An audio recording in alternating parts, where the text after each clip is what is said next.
Hello everyone, welcome back to my channel, and if you are new here, hi! My name is Natasha, and it's fantastic to have you here. For today's video, we are unboxing and taking a look at the Dark Moon Oracle by Yasmin Boland and artwork by Lindsay Kokoska. Hopefully I'm saying all of those names correctly. I do apologize if I am not. This is published by Hay House, retailing for $24.99 in the US and $33.99 in Canada. Everywhere that you can legitimately purchase this will be linked in the description box below. All right, now let's dive in. Embrace the potent energies of the dark moon and emerge renewed, empowered, and ready to welcome positive change. The 48 cards of this powerful oracle invite you to release fears and limiting thoughts that hold you back. Through the act of surrender and honoring both your light and shadow, you'll create space for healing and new beginnings and feel empowered to shape your reality on your own terms. All right, I am excited. I do love the work that Yasmin Boland has put out, so I'm excited. When you're ready for the truth, ask the dark moon. We have a ribbon, guidebook, and they are circular cards. Honor the beauty of letting go. The seeds of new beginnings are waiting.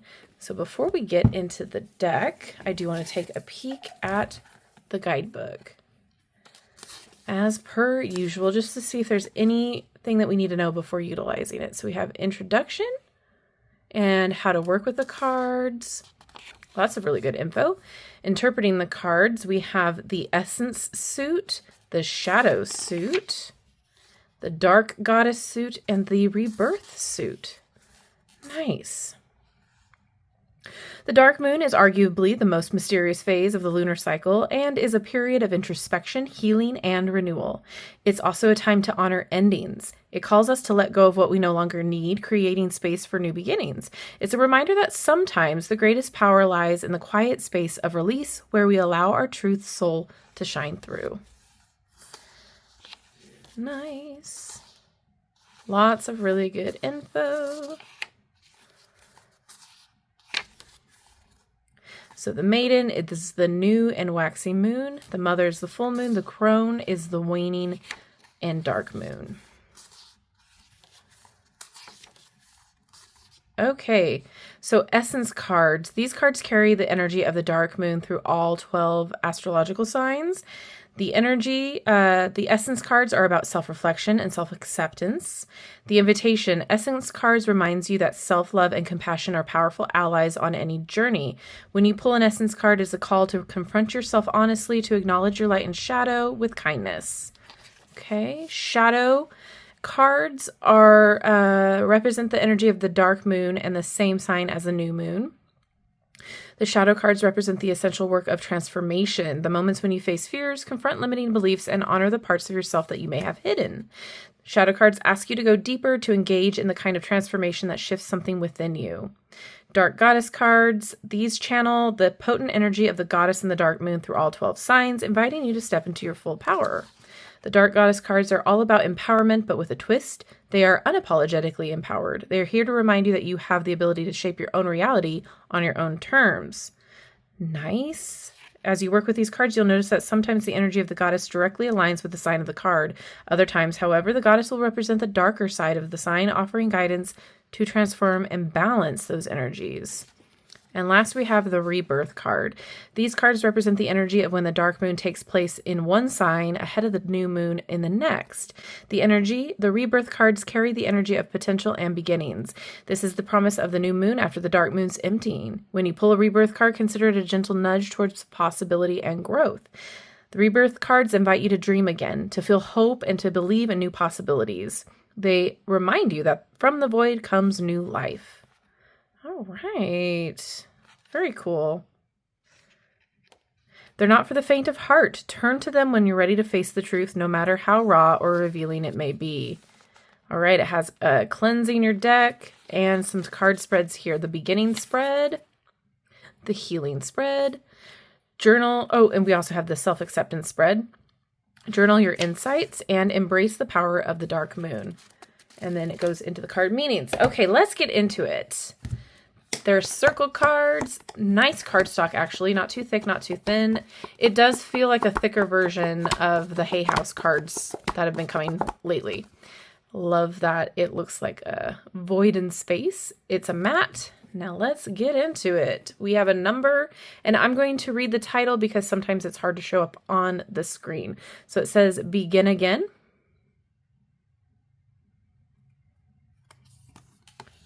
Ground Yourself.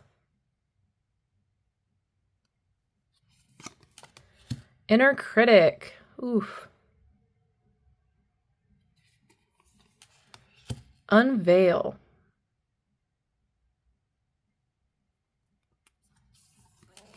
Resistance. Transition.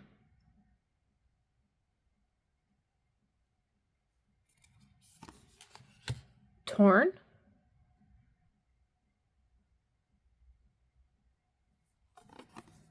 Introspection.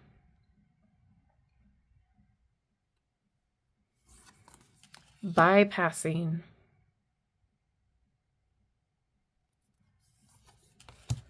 Responsibility.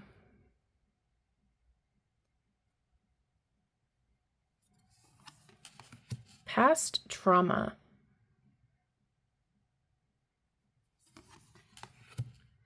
Illusion.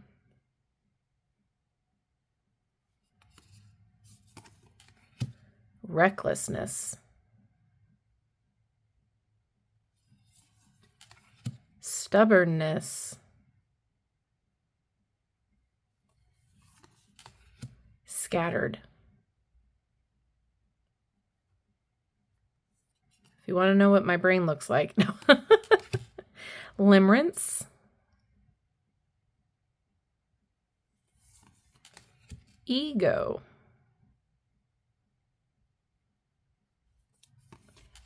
Overcritical.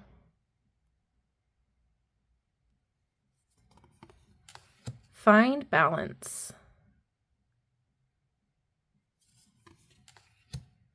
Seek calm.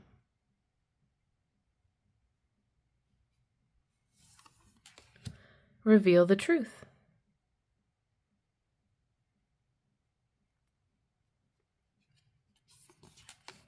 Balance ambition.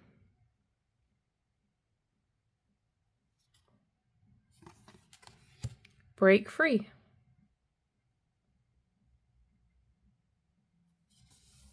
Self-sacrifice. I love that I'm seeing different ages, diversity, all of that. The Morrigan. Ooh. Lilith.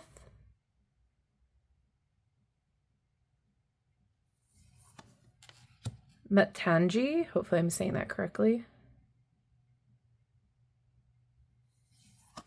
Black Madonna.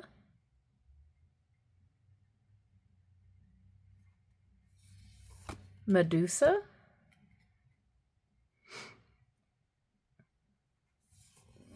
Persephone.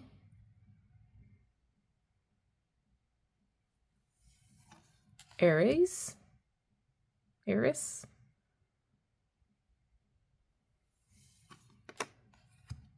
Okay, forgive me. Badrakali.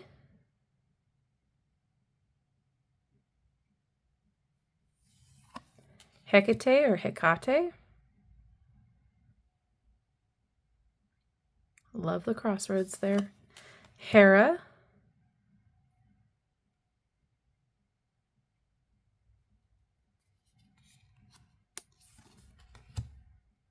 Nephthys.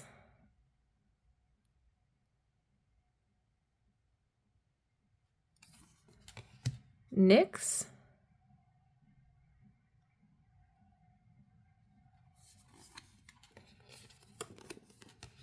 Blessings.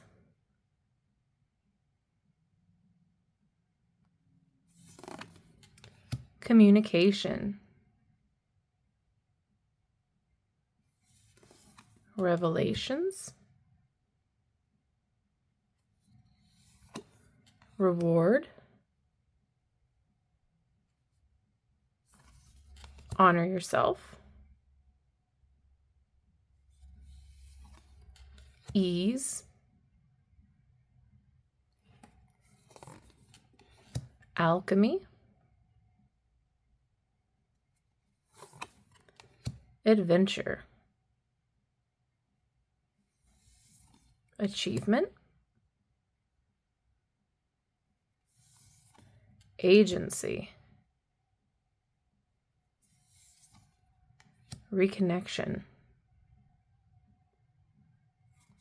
and dream weaving. All right. Let's see how this shuffles. Circle decks are always interesting to shuffle. Same with anything that is not your average card shape of a rectangle. Okay. Wow, I'm surprised. Okay.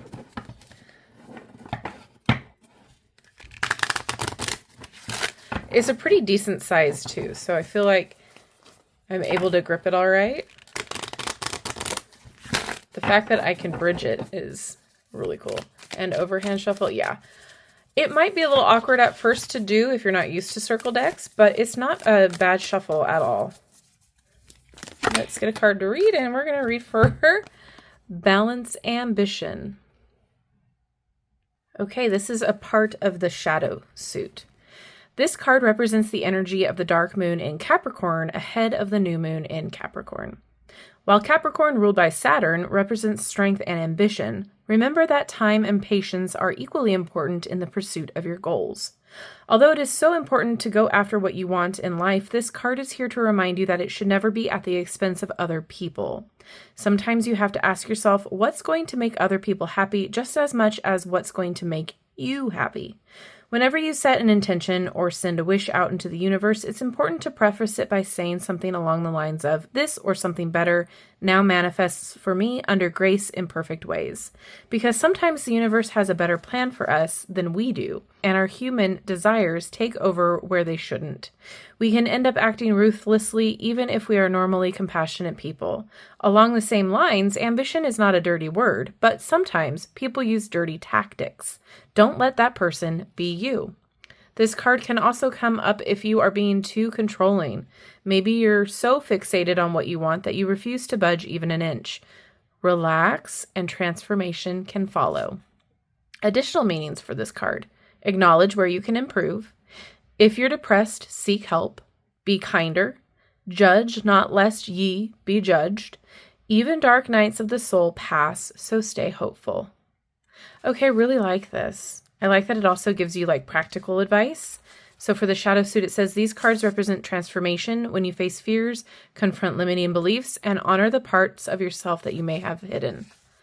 I like that it is, it tells it like it is, for lack of a better terminology. Like, it's not ruthless, it's not cruel, but it just gives you the straight up meaning and facts. It forces you to kind of be like, okay, yeah, I will look in the mirror. I will accept that I'm, reacting this way or behaving this way. I really like that it goes with the astrological signs because, of course, it's Yasmin Boland. And I really like the fact that they added the goddesses in here as well. I think that was really cool. I love the diversity. As far as I know, this is not created by AI. I looked throughout the guidebook to find anything mentioning it. It does not. So for that, so I'm going to take the word at face value that it's not. And I think this is an interesting little deck to have. I like the fact that we are seeing more shadow side, shadow work decks being out on the mass market. I think that's great, especially as it is an entryway to kind of do that work without being overwhelmed with shadow work. And that it also uses astrology and the moon phases, goddesses, to kind of help with that. Like I said, this is a nice, no mince wording deck, but it also has that compassionate side. I really enjoy that. So let me know what you think about this deck. Are you excited about it? Do you already own it? What are all of your thoughts? Please let me know down in the comment section below. Thank you so much for hanging out with me today. I love you and I like you. If you have not done so already, don't forget to like, subscribe, and hit that notification bell on your way out of this video. That way you will never miss an upload from me. Have a wonderful rest of your day, and I will see you in my next video. Bye-bye.